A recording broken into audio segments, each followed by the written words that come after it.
All right, everyone. Welcome once again to the Faces of Business. I'm your host, Damon Pistolka, and I am excited for our guest today because a couple things. First guest I've ever had from Thailand. Awesome. But also, today we're going to be talking about reducing founder business risk with none other than Andrew Stotz. Andrew, thanks for being here today. It's great to be here, and I'm happy to help people reduce risk because that's one of the many things that I live for. Yeah. Well, this is going to be great to have you on because I think this is an less known topic that I think we should bring more attention to. And we're trying to use my words right, but that's came out wrong. But so you a while ago, you founded Stotz Investment Research, and you're helping people with business risk. But Andrew, let's start with your background because I think it's really good to go back a ways and see kind of how you got to where you are today so people can really begin to understand why they should listen to you about business risk. Well, I grew up a poor black child, as Steve Martin said in his comedy show. No, that's not true. But I grew up in Cleveland, Ohio, and kind of, let's say, a Midwestern life. My mother's, a housewife. My father's working at DuPont. Mm-hmm. And I think the first kind of remarkable thing that happened in my life is I got addicted to drugs. And that happened at a very young age. And that took me down a rabbit hole that was pretty scary and painful. Oh my. And basically I ended up in 3 different rehabs and then eventually got sober and clean at the age of 17. So an underlying theme in my life is that I almost lost my life at a very young age. And I've been, I haven't drank or done any drugs now for 40 years. So I would say it's hard to break away from that underlying theme, which also I would say I had the benefit of being able to reboot my life. We're all messed up in our youth. Like we're messed up by either our parents or our friends or our school or our teachers or some idiot along the way that mistreats us in some way. Mm-hmm. We're all messed up. And I had a chance to stop, face it, deal with it, and then leave it behind me. And so I think that's been the key to my happiness in life is that when I got out of that rehab and my parents said, well, now you can go out on your own. And I didn't have any money or anything like that. And I lived, I worked in a factory and all that, but I was happy, and that helped me because I know in the world of business, we have our ups and downs and you can be stripped of everything. And I've had times where I've lost almost everything. In 1997, we had the 97 crisis in Thailand, which I'll talk about how I came here. But the point is I was pretty much almost stripped of every asset I had, but I wasn't stripped of my happiness. Mm-hmm. And I think that core foundation of, serenity and happiness is what's key. It doesn't mean it's not painful. Yes. It doesn't mean I wasn't, I definitely had depression at a time and my sister passed away right in the heat of that moment. And it was just like, it was brutal. But when we have the tools and when we've been through it, so I always, start off by recommending anybody who's got, things in their past that they haven't dealt with, you can run away, you can run from them, but ultimately when you turn and face them, they almost wither away, but we very, very rarely turn and face them. And I think that's probably what I bring to my life and to my business and all of the stuff I do is that I'm fearless to turn and face, the challenges that I see. Mm-hmm.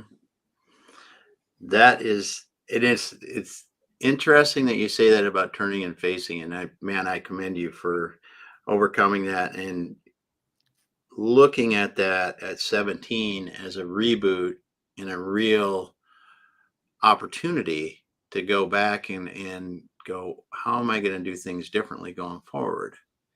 And I was reading the other day, it was forget the book about it, but it actually was talking about this. If you don't go back and look at your past and you don't deal with that, and then make amends or recreate that into something that positive, like you came out of it, it helped me to reboot and do that. It said it haunts you forever, but if you go back and really face it and address it and move beyond it, it's something that can help you go forward. Yeah, I mean, it's interesting because I hear a lot of people talk about, leave the past behind and, focus on the future and all that. My own experience was by turning and facing it and dealing with it, then I was able to, resolve it permanently.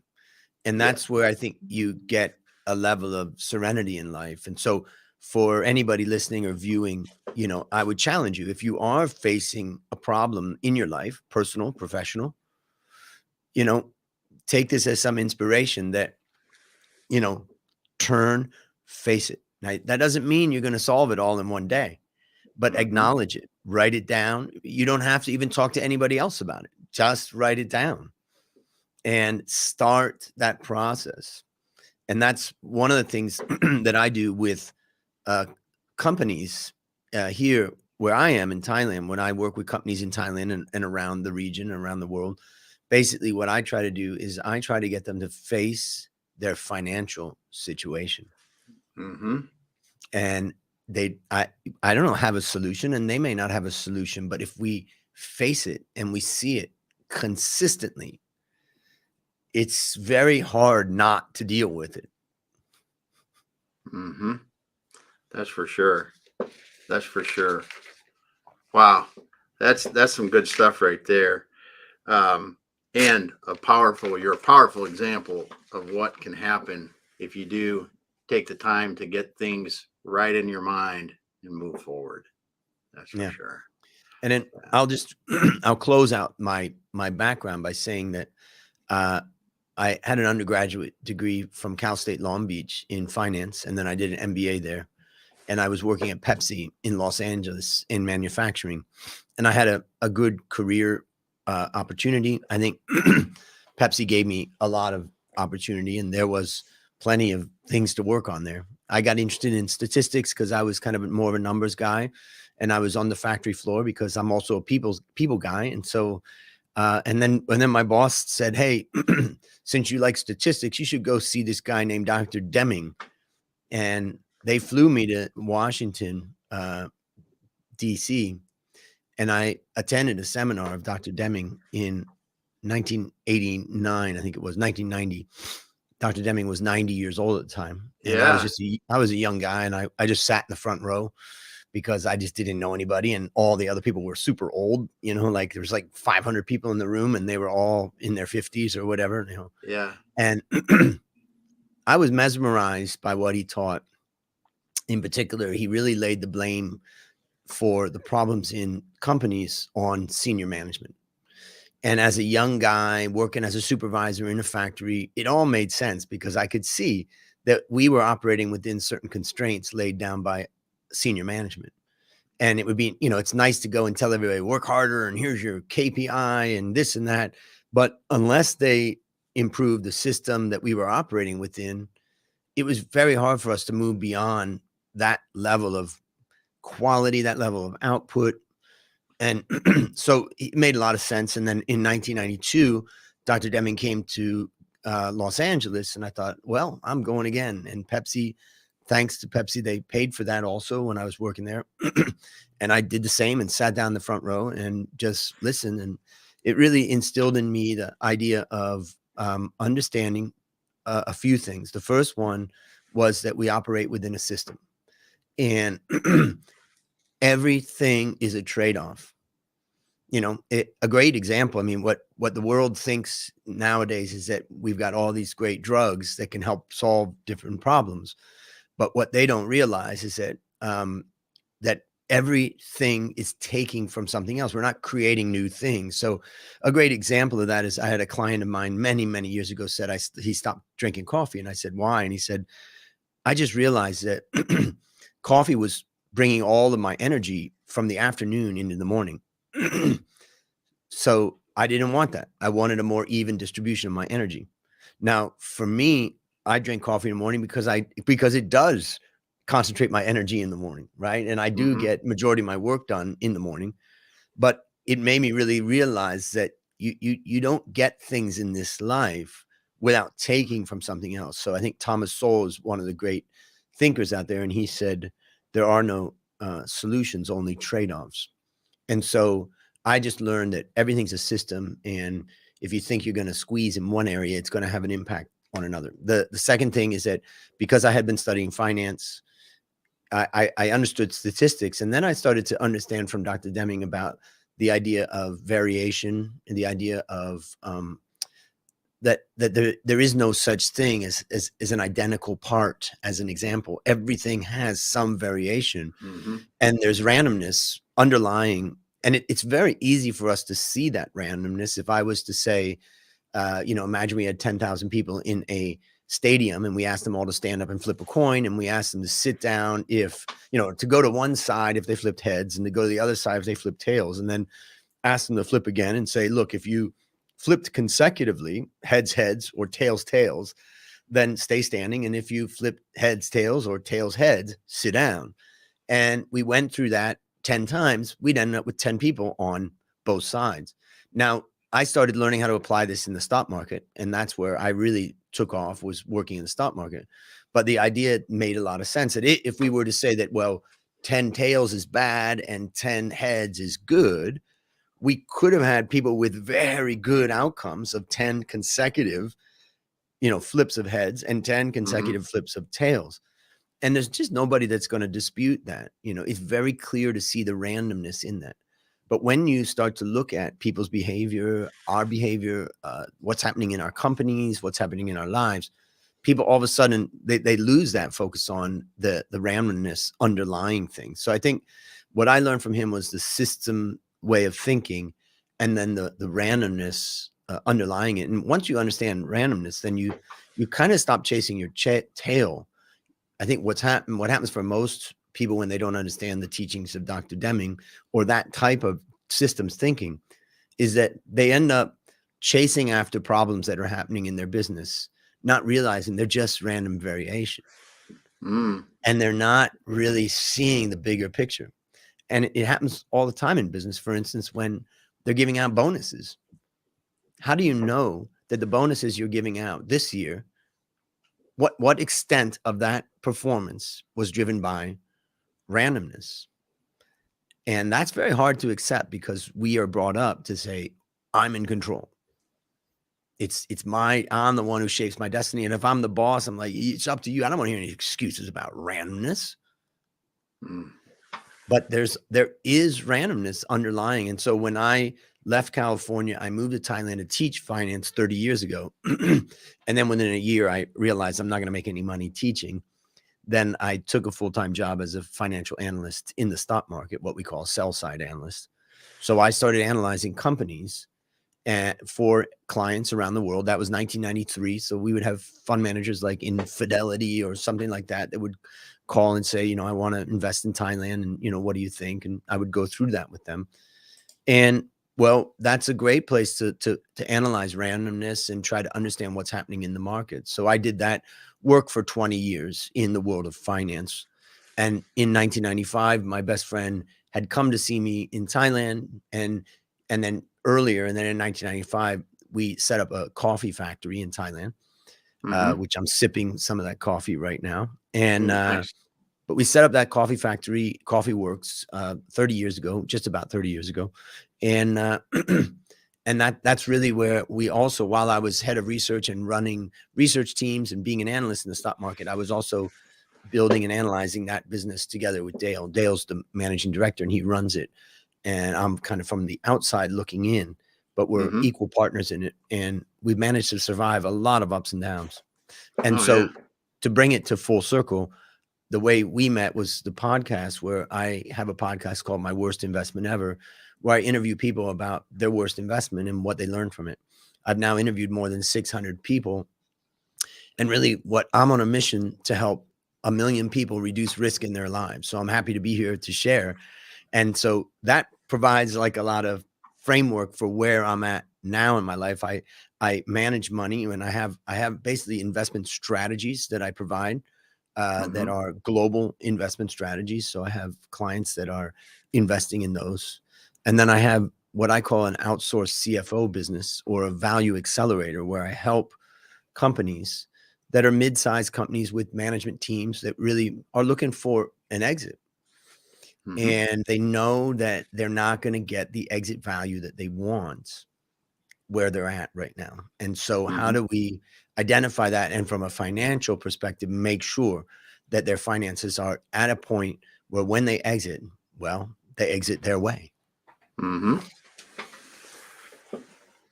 this is why it's so awesome talking to you, because when you hear your background from the starting at 17, getting yourself clean, getting your mind and your that part of yourself going, and then your incredible experience. You're only one of maybe 3 people I know that was ever in the room with Dr. Deming before.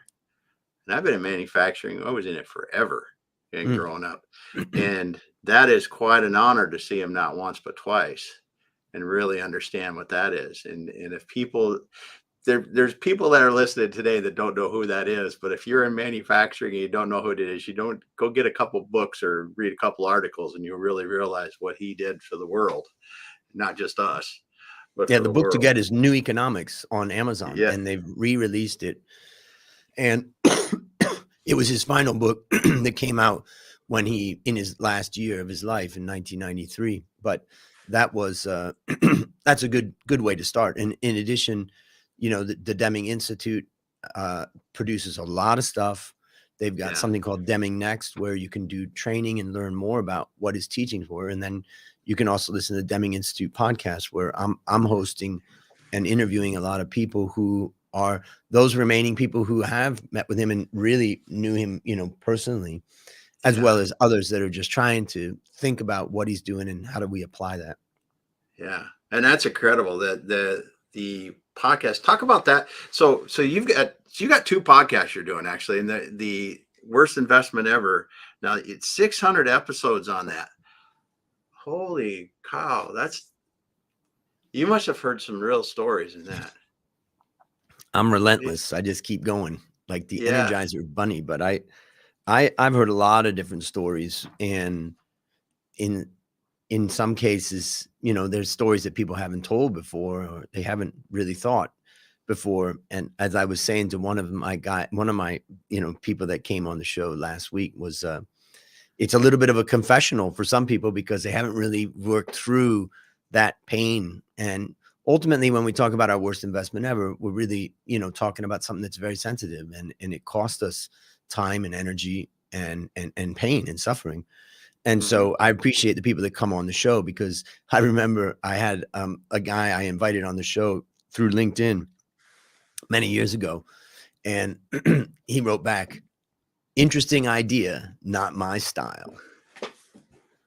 And I just realized, there's a lot of people that do not want to talk about that. But for those that do, and I guess you can look back and start off where we started this conversation about looking at our past and overcoming it. And you can see why that podcast is so interesting to me. And my goal, you know, I'm on a mission to help 1 million people reduce risk in their lives. And I'm doing that by getting people to share their stories and sharing that out with the world. Yeah. And so it's a fantastic thing. And I would say I can very quickly summarize the 6 lessons that I've learned. Very good. Let's hear them. Okay. So number one, the most, I mean, I'm an analyst, so I listed them all out and I analyzed them. The most common mistake is fail to do research. It's incredible the number of people that jump into things without doing the research. And I look at one of my stories, Josiah Smelzer, which was one of my earlier stories, but he was trying to flip houses and he thought he would save money by not doing all the inspections beforehand and paying the money for those. And what ended up happening was he bought a money pit and it dragged him down, you know. So that's the lesson, is really do your research. And what I like to tell people is focus on the upside, focus on the return, focus on what you think is the potential here as a start, which brings us to the second most common mistake, which is that people basically fail to properly assess and manage risk.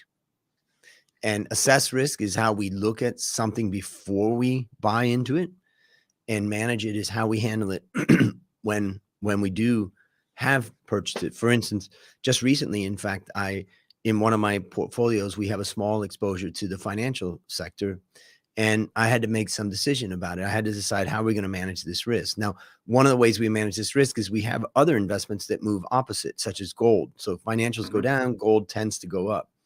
So we've managed it through some sort of diversification, but eventually I decided that, well, we're going to cut this out of our portfolio because it's just not worth the ride right now. And that's the idea of managing risk, which means cutting loss.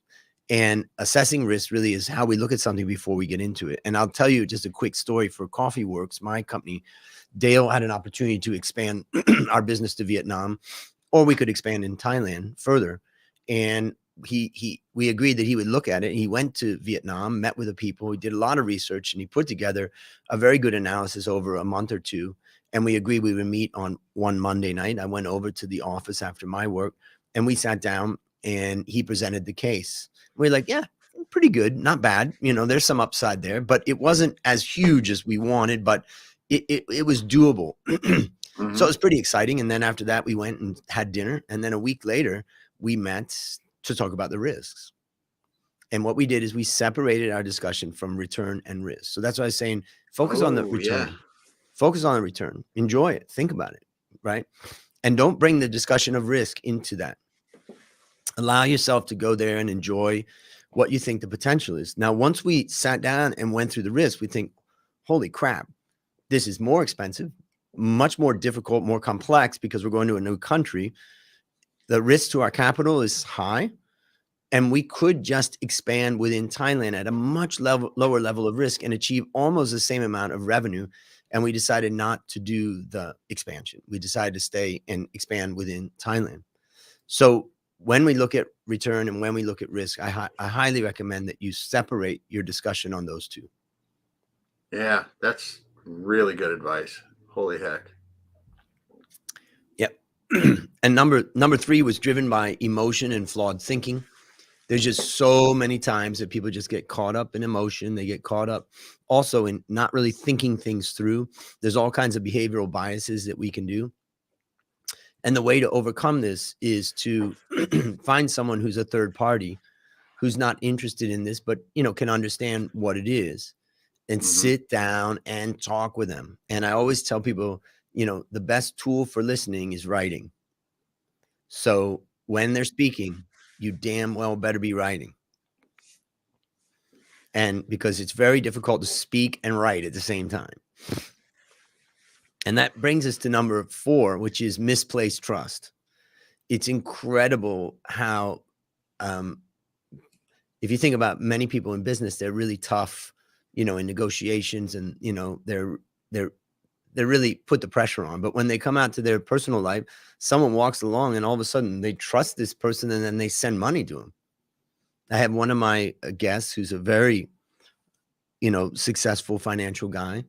And basically someone called him and said, hey, I've got a great opportunity for property right outside of London, and it's going to be a booming time, and blah, blah, blah, blah, blah. Next thing you know, within a week, he'd sent him $12,000, and he never saw that money again. So misplaced trust is number 4. Number 5 is failed to monitor their investment. I know most of the people listening to this are super busy, and so you end up getting excited about an idea. I'm going to buy silver or whatever that thing is. And then you get into it and you realize, oh my God, I didn't, I don't have time to monitor this. And instead of exiting it, you just kind of let it sit there. And then most cases, it withers away. But, some cases you could be lucky that you didn't look at it and it becomes something huge. But that's number 5, fail to monitor their investment. So what I suggest is that you set up a monitoring system where once a month you set a date and you look at it. And then number 6 is invested in a startup company. And this is one of the ones that is so common that people are losing their money on. And basically, I like to say, go into startup knowing that it's likely you're going to lose all your money. It's binary. You're either going to lose all your money or, well, it's not really binary. I'd say you're either going to lose all your money, you're going to barely survive for 10 years and then exit, or you're going to hit it big. And when we look at the statistics about businesses surviving, I don't know what the latest statistics, let's say 5 or 10 out of 100 survive 5 years. I don't know. Do you know what those statistics are these days? Yeah, I read something recently said that a startup going 10 years, it's like less than 10%. Yeah. And I would say that that's massively overstated. Yeah. That it's I would too. I would thought that was pretty high. It's probably closer to 1 if we remove companies that aren't paying dividends. Yeah. And what I always tell people is that if you're starting a business, the first thing you got to do is you got to rush to get to $5 million in revenue. The reason why you need $5 million in revenue is you need to be able to afford the management team to run the business so it's not a one-man show. The second reason why you need to rush to get to $5 million is infrastructure for business is expensive these days. Whether that's regulatory compliance, government just never stops coming down on business and people, and it just grows in complexity and cost, or whether it's the ERP systems that you need and the software systems that you need, it costs serious money to have a infrastructure for running a business. So one of the things I always tell people is, in the beginning of business, what usually happens is what I call chasing revenue. And that's where we go in with an idea. We're going to start this type of business, but we find out there's no customers or, bad idea. So then we start shifting and we start chasing revenue in every direction. But you can't be in chasing revenue mode too long, or else you're not going to really get a direction to go. But once you get that direction, you've got to try to get to that 5 million mark as fast as possible.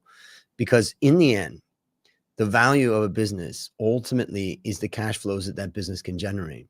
And that brings me to kind of my last part that I would say about my experience and what I try to bring to companies is that I created a scorecard that I used for CoffeeWorks because I was finding it hard to kind of train the management team to understand finance and how do I keep them focused on the right things. So I came up with a system for measuring the financial performance of any company relative to its global peers. I have a database of 27,000 companies, and I use this whether I'm picking stocks in the stock market or whether I'm supporting or what I call mentoring a startup company or a mid-sized company that's going for exit. And that is, we update that scorecard every single month, and we meet as a management team, and I focus them in on what I call the 4 drivers of value. And so because I'm academically grounded in the financial aspect, I can talk specifically about what is going to drive the value of this business. So if your business has a value of $100 million and we can move the needle on the 4 drivers of value, we could move that exit value from 100 million to 120, 130, 150, depending on where you are right now. And that difference makes a huge difference.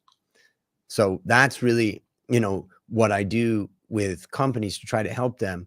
And what I do basically is that it's a simple scorecard, 1 page with no financial ratios. And that's what makes it so that everybody on the management team can understand.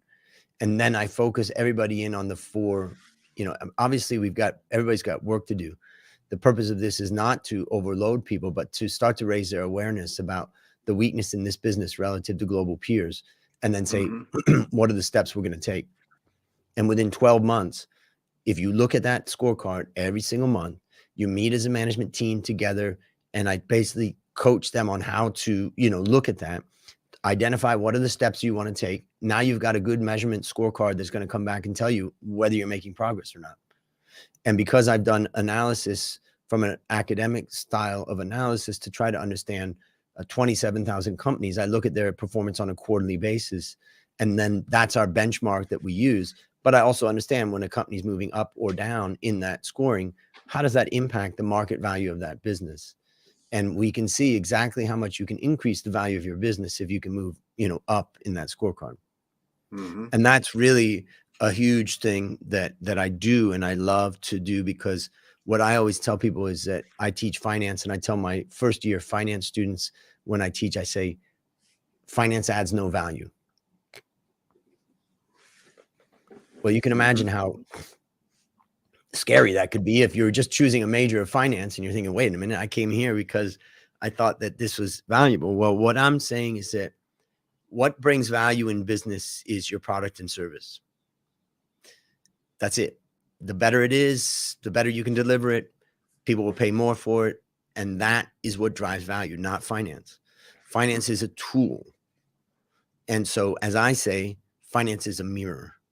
And so my job is to make sure that the mirror is nice and clean, scrubbed up, and in your face every single month. And if we can do that, we're going to get the feedback we need from the finance department of a company or the CFO of a company. That feedback then needs to be understood by the whole management team. And that's the big problem, is that, people don't always understand it.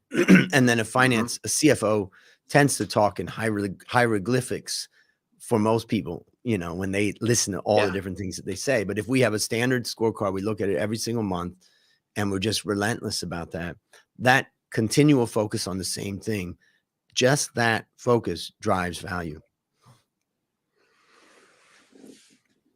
I'm just going to let people think about that for a minute, because it's just something that we do with every client. You got to get scorecards, and if you don't have them, and what you're talking about, the monthly scorecards where you're measuring business value and business value relative to peers, and really not just going, here's a multiple of EBITDA or something like that, but understanding how your EBITDA as a percentage compared to revenue, compared to the market, all around like that can really affect your value, because their valuation ranges within a given industry or a given size of a company. And you can be at the bottom of that range, or fall out, or go way out of the top, depending upon where you're at in that.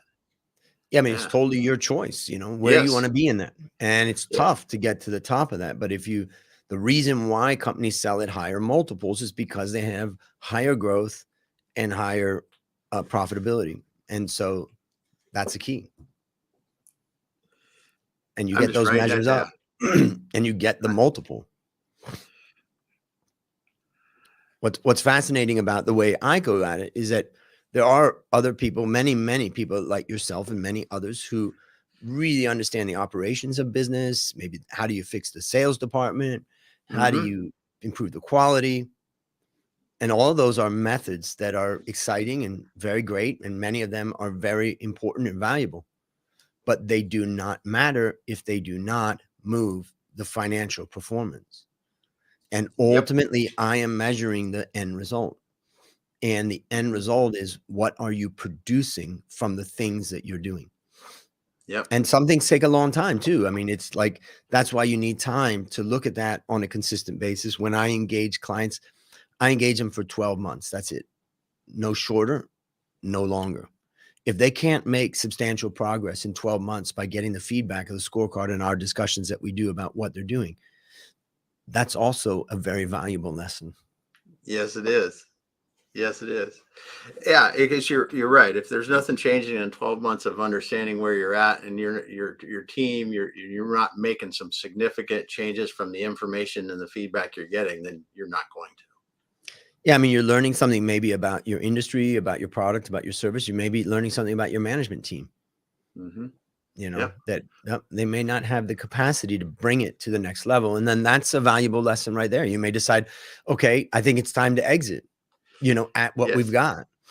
Yes. Yeah, because really, there are these inflection points in businesses, and if you're an owner, a founder, or an owner in a business, or even on the board of a business that's seeing these kind of things, and don't realize those, when you hit one of those inflection points, you can really spend a lot of time floundering. Whereas, it is a point to where you're either going to have to look in the mirror and go, we are going to invest heavily into getting into the next phase. And that means that the people, the systems, the customers, everything might have to change for us to go to that next level.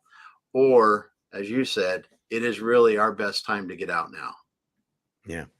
One of my former guests on the podcast, Weldon Long, wrote a book called The Power of Consistency. And it's such a great book. And I love it. I highly recommend it. And You can get it in the Audible. I would definitely listen to the book. But, you know, when you consistently focus on something, you have the potential for creating it. And it's important to consistently focus on it. And he constantly faced setbacks because he didn't start his career and his journey from a cushy place. He started it from prison. And he was in prison for a long time before he got out. And he was faced a huge amount of challenge and resistance to build himself out of that. I highly recommend this book, but every time he faced the obstacle, he asked himself, how badly do you want it? And so my challenge to anybody listening, to anybody viewing, is to ask, how badly do you want it? You know, when you get to be our age, you know, at my age, I'm getting close to 60. It's like, it's exit time. Yeah. You know, I got 5, maybe 10 more years in me, and it makes a difference now. Yes. And so how badly do you want it? And are you ready to take the steps to say, I've got to face this? So I think as we come towards the end of this, I would say that we kind of go back to the beginning. Turn and face your demons. Yes. And say that I need to overcome this. And that's really what I do. And I'm there's no magic to what I do. And I'm not a consultant. I don't come in and look at a business and say, this is what you got to do. What my job is as a facilitator, a little bit like in group therapy when I was in treatment, it's like, all right, we've identified the problem. What do you think are the next steps? And then we meet the next couple of days and say, okay, you thought that maybe writing it out would be a good thing. And how did that feel? Did that work? You know, but with the feedback mechanism of the financial statements, it's raw and it's powerful and it's strong and it's harsh.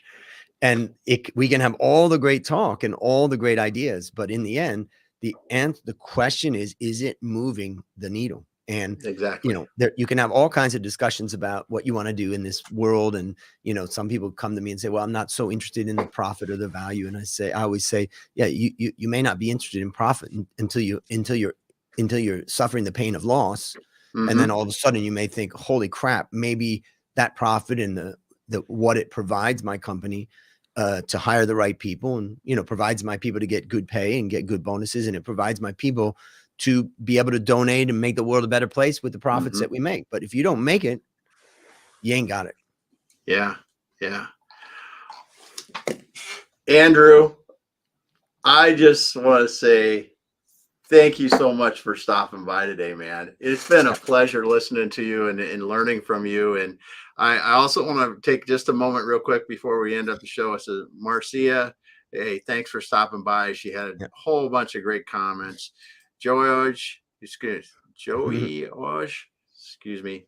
I butchered your name, but thanks so much for stopping by, and all the other people that dropped the comments here, and everyone that was listening. I'm going to tell you what, go back and listen to this from the beginning, because as he was going through the 6 different things at risk that he sees that people overlook or things that they don't consider in business, and the other goal that you dropped here, I just want to say, go back, listen to that, and go back through it, because it will help you.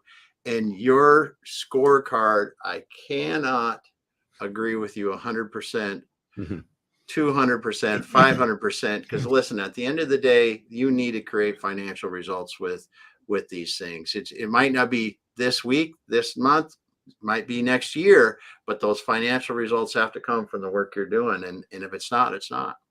And face the music. Fact, if somebody's listening to this and they think this matters to me, to you personally, then just go to my worstinvestmentever.com, my site. You can go to the connect button there with connect with me. That comes directly to my personal email. And then you can ask me, you say you heard it from exit your way and from this discussion and the faces of business. And then, and I'll provide you with your own scorecard for free. And let's look at where is your business. I'll need 3 years of data, but I only need revenue, profit, and assets. That's all I need. And I don't need the name of your business. Don't tell me the name of your business. Keep it completely confidential. Very cool. Feel free to contact me, and then I'll do that. Yes. And when we say that again, Andrew, what the best way you said worst investment ever? Yep. That's your That's it. website. All right. That's where people want to get a hold of Andrew, his website there. But Andrew Stotz, thanks so much for being here today. Thanks for talking about, helping reducing founders' business risk. Man, it was just such a wonderful conversation. I appreciate it. Thank you. Damon, thanks for having me. I appreciate it too. All right. Everyone else, thanks for listening. And we will be back again with another interesting guest on the Faces of Business. Have a great weekend, everyone.